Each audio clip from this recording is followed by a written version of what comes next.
Hi, thanks for watching this first video clip with Susan Weed's Wise Woman Forum.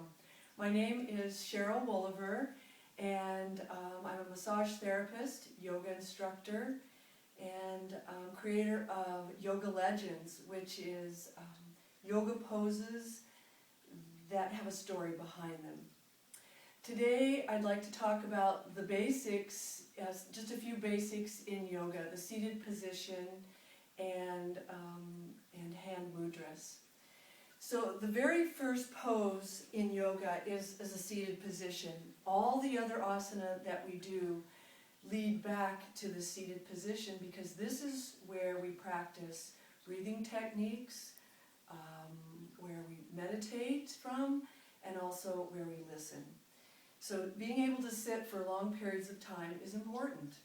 So a couple of the seated positions are sitting with the legs not really crossed. You don't want to sit with your legs crisscrossed because this keeps the knees up. It almost causes the shoulders to round, and then this puts pressure on the heart and the lungs, and the rib cage drops down into the abdominal organs. So, not to mention the spine rounds.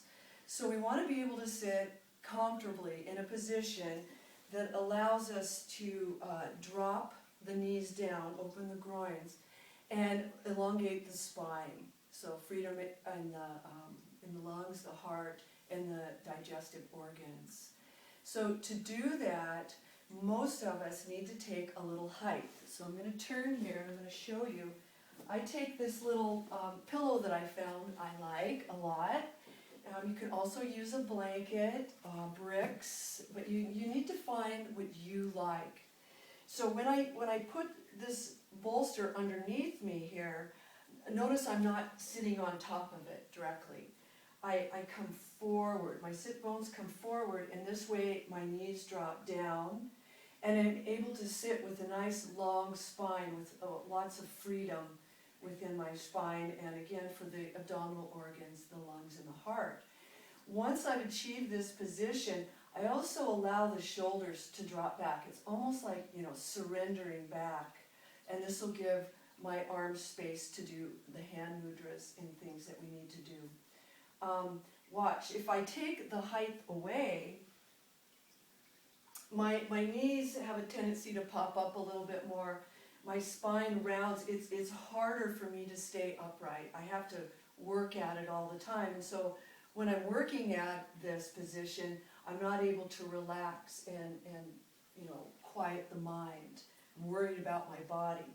So when I take my height, and I roll forward a little bit, you can see how it just, my legs relax down, my shoulders back, they roll back.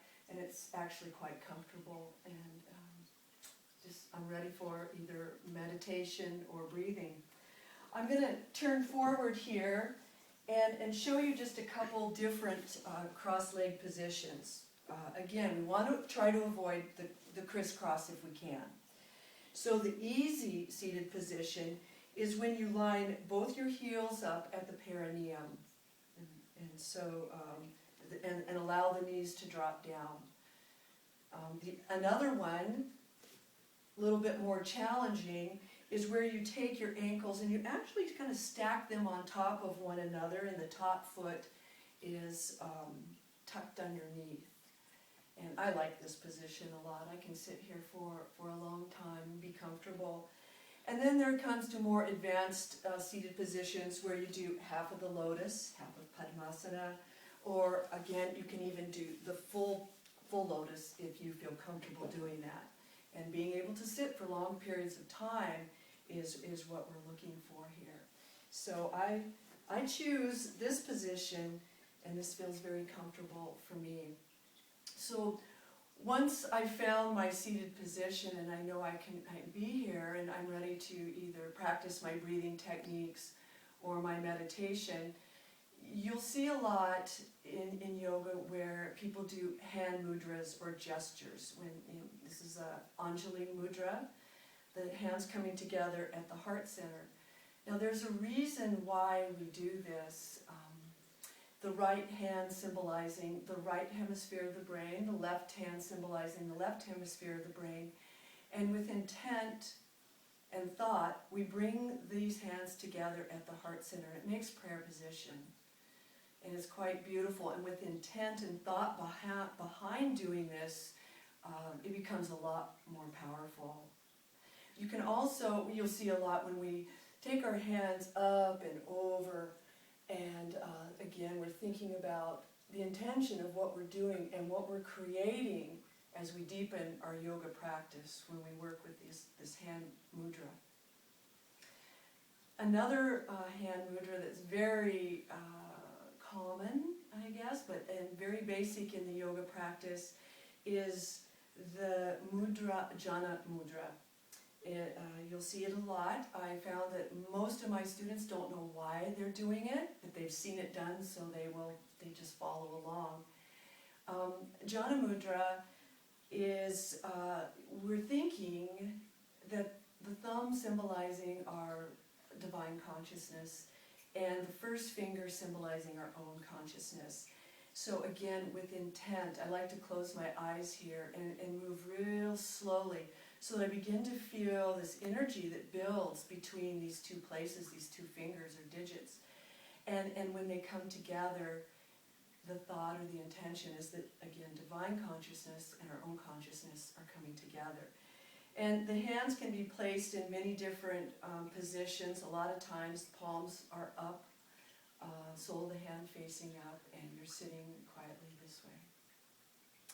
So these are just a couple basic things that I wanted to share with you. I think this is kind of the intro to yoga. Hopefully you can practice this at home, try it out for yourself, because it's the most important thing is that we learn to do yoga at home and not have to think we need to go to a class. So I look forward to next month sharing more movement. Thank you for listening.